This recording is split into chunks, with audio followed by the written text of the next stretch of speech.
La papeterie a désormais un mois devant elle pour trouver un nouvel investisseur. Du papier au carton, transition facile pour vous parler d'un produit industriel plein de bon sens. Il s'agit d'un siège en carton utilisable lors des festivals ou des manifestations sportives en plein air. Pas bête du tout l'idée. Testé en 2013 au festival Jazz à Vienne, le T-Siège, c'est son nom de scène si je puis dire, est commercialisé depuis le mois de mars par une PME du Nord-Isère. Sarah Nabli, Philippe Dussard.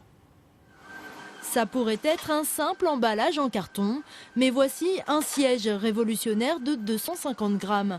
Un siège de plein air inventé par Philippe Blanchard. Quand il est fini d'imprimer, tout simplement, il est collé. Donc la personne qui est ici fait le collage. Et c'est ce qui permet ensuite, évidemment, de faire le montage. Donc d'avoir un montage simple qui permet de le monter en moins de 3 secondes. Une idée originale qui a séduit la cartonnerie. 5000 sièges sont fabriqués ici.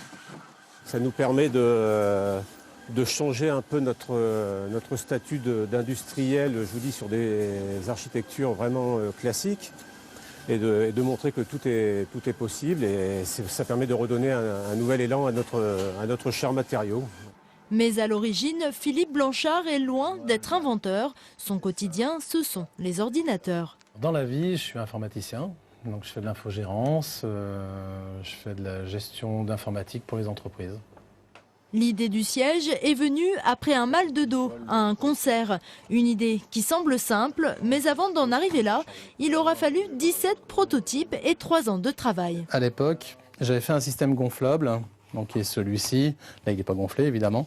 D'ailleurs, il s'appelle T-Siège parce qu'il a une forme de T. Et du coup, il y a des sangles qui passaient.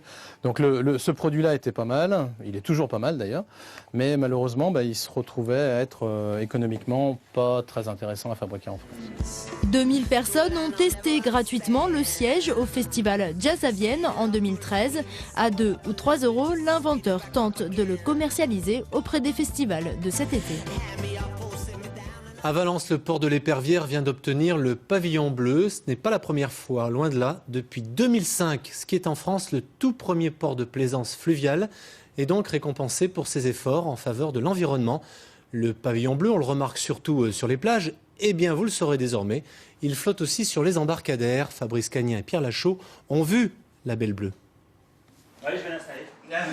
C'est la 10e fois que le pavillon bleu d'Europe est installé sur le toit de la capitainerie. Pour obtenir ce label, le port de l'Épervière a dû se soumettre à un cahier des charges très strict. On a plusieurs critères dans le pavillon bleu. On a notamment la gestion de l'environnement, la gestion du site, la gestion des déchets et la gestion